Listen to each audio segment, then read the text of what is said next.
Chers téléspectateurs, c'est toujours un plaisir de vous retrouver dans cette nouvelle édition, cette soirée du dimanche 7 avril 2024. Bonsoir à tous et à tous. À l'une de l'actualité de ce jour, le président de la République de Madagascar, Andry Rajoelina, et son épouse ont fait partie des invités qui ont assisté aujourd'hui au 30e anniversaire du génocide à Kigali, au Rwanda. Le 7 avril 1994 est une journée importante et un tournant dans l'histoire du Rwanda car cette date marque le début du conflit ethnique entre les Tutsis et les Hutus qui a duré 100 jours. L'invitation du président rwandais Paul Kagame au président de la République de Madagascar et son épouse à assister à cette importante cérémonie commémorative est une preuve concrète du lien fort et solide entre Madagascar et le Rwanda. Plus de détails avec Nadir Arutmaouf et Andrew Radzajepe.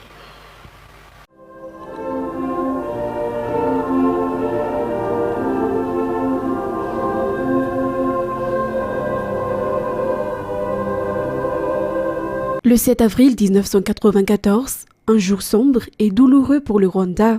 Plus de 800 000 Tutsis ont perdu la vie à cause de la violente guerre civile qui a eu lieu à Kigali à cette époque. Ce fut une guerre civile qui dura 100 jours à partir de la date du 7 avril. 30 ans plus tard, l'histoire reste encore gravée pour ce pays. La nation rwandaise a pris cela comme une leçon importante pour se reconstruire et se développer. C'est une leçon importante car la nation rwandaise s'est relevée, même si elle s'est relevée au milieu des fusions de sang et de souvenirs amers pour le pays, a déclaré aujourd'hui son président Paul Kagame lors de la cérémonie commémorative. Nous commémorons nos morts et en même temps, nous sommes reconnaissants de ce que ce pays est devenu, de ce qu'il a réalisé. Je m'adresse aux survivants qui sont parmi nous. Nous vous devons beaucoup.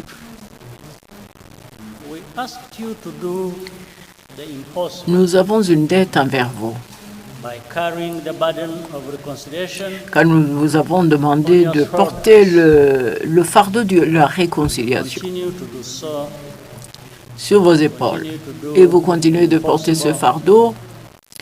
Vous continuez de réaliser l'impossible tous les jours pour notre nation.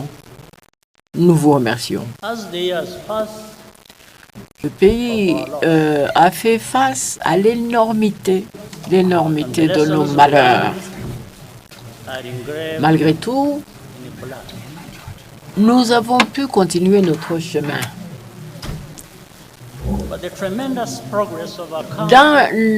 En mettant nos pieds dans le sang au commencement de ce travail, de ce chemin. Mais ceci a été le résultat de nos choix, des efforts que nous avons faits ensemble pour effectuer la résurrection de ce pays. Cette cérémonie, à laquelle ont assisté le président de la République de Madagascar, Andry Rajoelina, et son épouse, Mial Rajoelina, s'inscrit dans le cadre du renforcement des relations fortes entre les deux pays. Ces derniers qui sont des invités spéciaux pour cette cérémonie commémorative.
La cérémonie commémorative s'est poursuivie à la BK Arena Kigali après le dépôt de gerbes.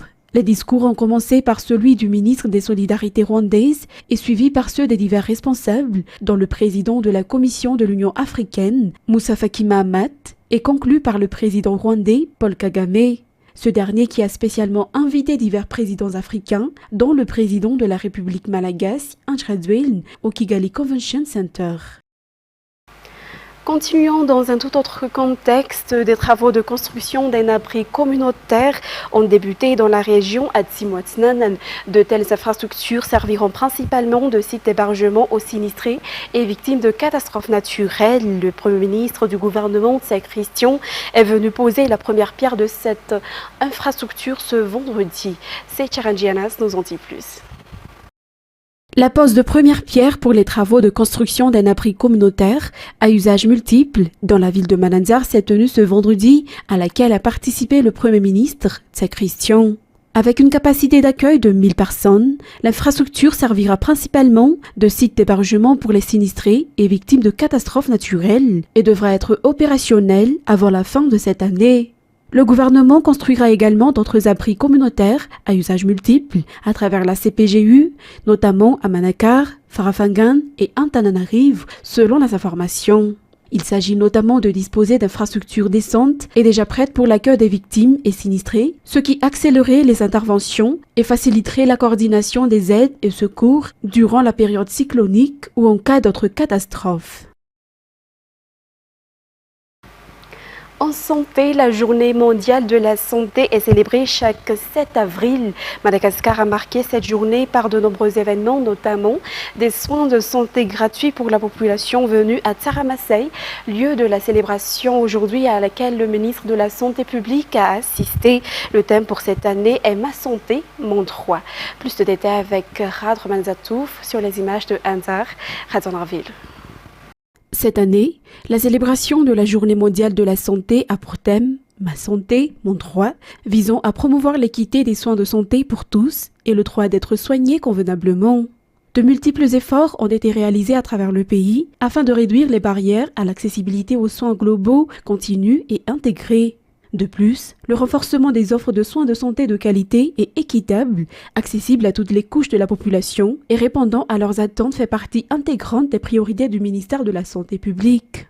Par ailleurs, Madagascar s'est aligné aux priorités de l'OMS, notamment en faisant des efforts afin de mieux répondre aux situations d'urgence et la mise en œuvre de stratégies pour garantir une bonne santé pour tous et à tout âge, selon le ministre de tutelle. Des pistes sont en train d'être explorées pour la mise en œuvre de la couverture santé universelle tant attendue par la population malagasy. La Journée mondiale de la santé a été marquée par de nombreux événements ce jour, des événements qui se poursuivront toute l'année, notamment des offres gratuites de soins de santé promotionnels, préventifs et curatifs de qualité, qui sont prévus à travers des prestations gratuites telles que la planification familiale, la vaccination de routine, la consultation prénatale, dépistage de malnutrition et bien d'autres. Et dans le cadre du projet de réhabilitation et d'équipement des instituts de formation interrégionaux des paramédicaux à Madagascar, des matériels techniques ont été réceptionnés ce vendredi. Ces équipements seront déployés dans les institutions de formation de paramédicaux réparties dans les 6 provinces de Madagascar, à savoir Antananarivo, Fianarantsoa, Tuamas, Mahajanga, Toliara et Antsiranana. Leur utilisation vise à améliorer la qualité de la formation dispensée dans ces établissements ainsi qu'à garantir un accès aux soins de base de qualité pour la population locale. L'ambassadeur du Japon a exprimé le souhait que ces nouveaux équipements soient utilisés de manière efficace et durable afin de maximiser leur impact sur la santé des citoyens et la réalisation des objectifs à long terme. Plus de détails avec l'ambassadeur du Japon à Madagascar. Cet établissement et les 5 autres établissements, je pense, dans les autres provinces, sont très importants parce que c'est l'endroit où les paramédicaux sont formés. Et Madagascar, malheureusement, en ce moment, est l'un des pays en Afrique qui a le moins des paramédicaux.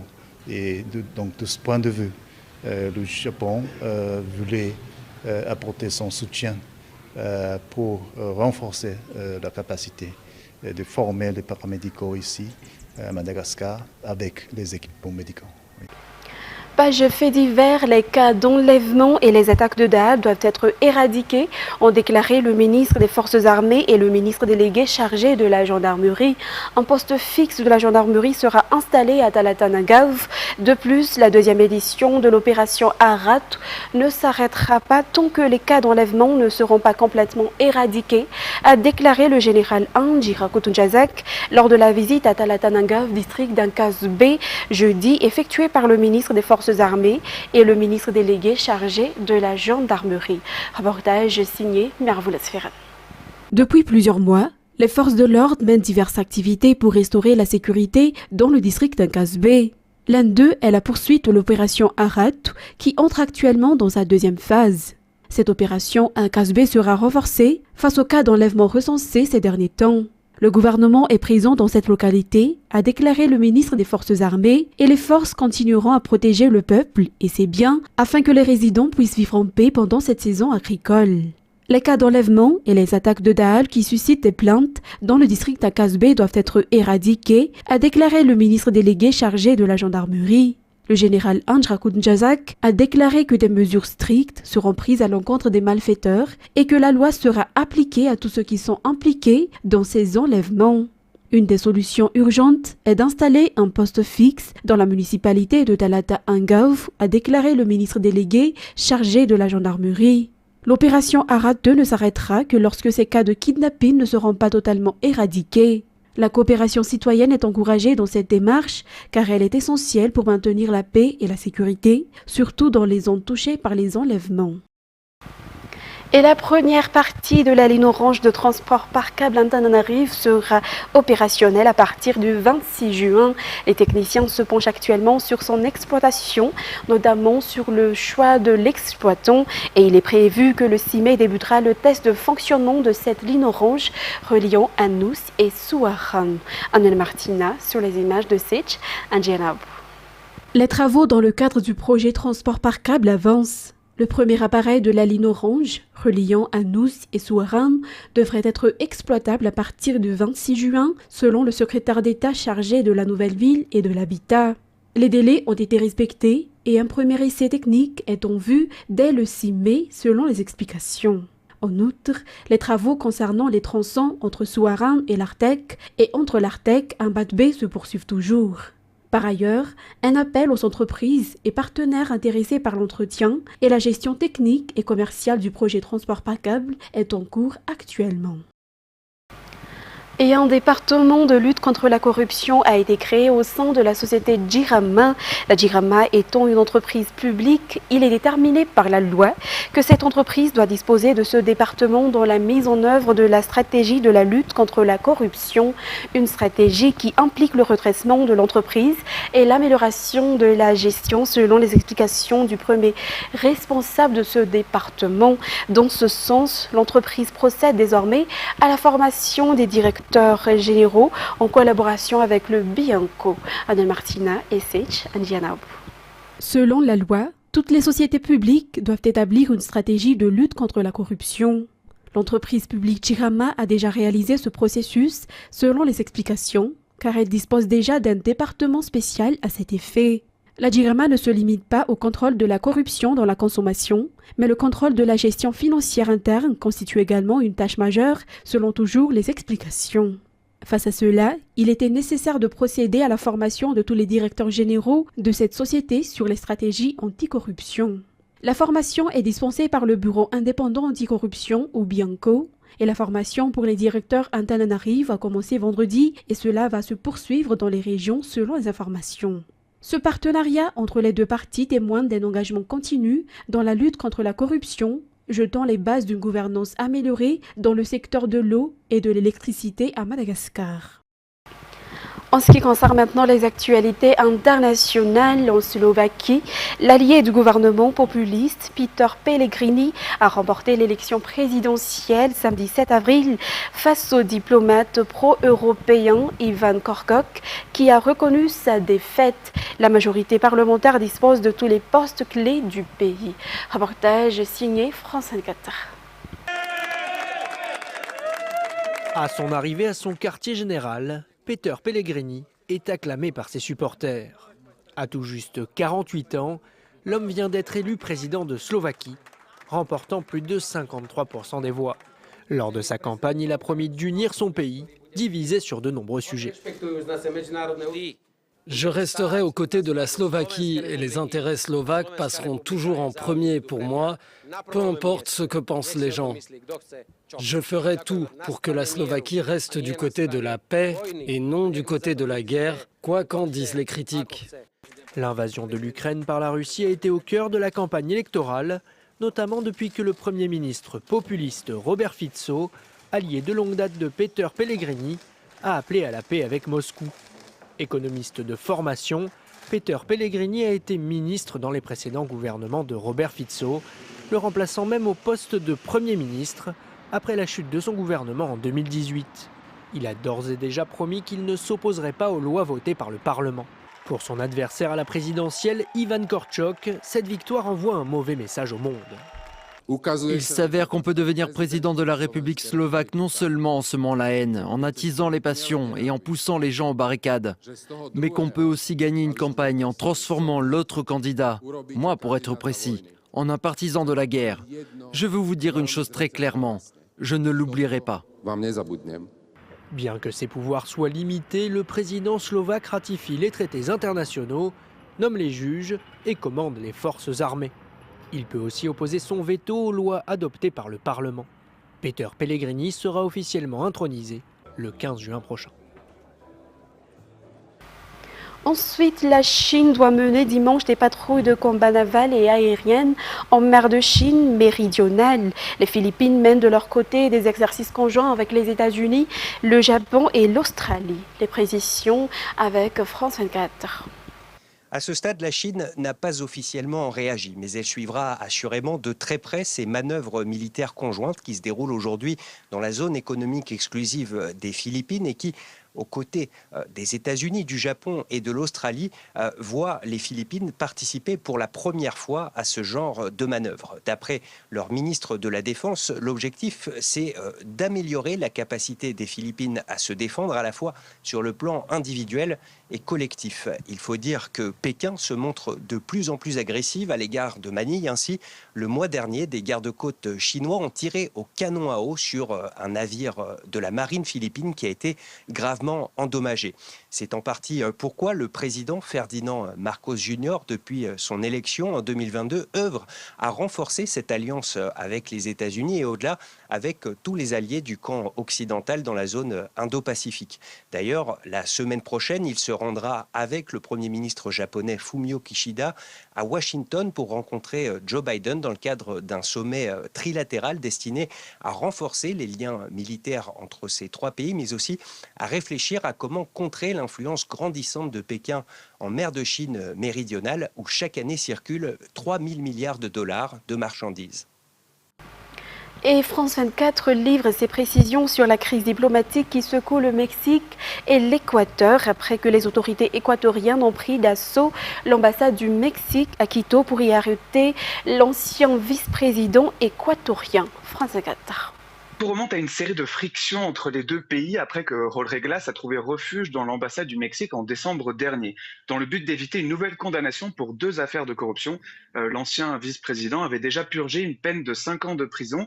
Il dénonce une instrumentalisation de la justice à des fins politiques pour porter atteinte au coréisme. C'est un courant politique de gauche porté par l'ancien président Rafael Correa, lui-même réfugié aujourd'hui en Belgique. Cette semaine, Andrés Manuel López Obrador avait suggéré que l'élection de son homologue équatorien, le libéral Daniel Noboa, avait été facilitée après l'assassinat d'un candidat et porté préjudice à la candidate de gauche proche de Correa. Il a ensuite offert l'asile politique à l'ancien vice-président Raúl Reglas. Daniel Noboa avait dès lors déclaré l'ambassadrice du Mexique persona non grata en Équateur et ces tensions ont atteint leur paroxysme au moment où l'ancien vice-président devait s'envoler pour Mexico. En plus de cette rupture des relations diplomatiques et le rapatriement du personnel dans leurs pays respectifs, la ministre des Affaires étrangères mexicaine a déposé plainte auprès de la Cour internationale de justice pour violation grave au droit international. La ministre de l'Intérieur, quant à elle, a appelé la population à ne pas s'approcher de l'ambassade d'Équateur à Mexico pour éviter, je cite, des actes de violence et de provocation. Mesdames et messieurs, voilà que prend fin cette édition. Nous vous remercions de l'avoir suivi jusqu'à son terme. Au revoir à tous.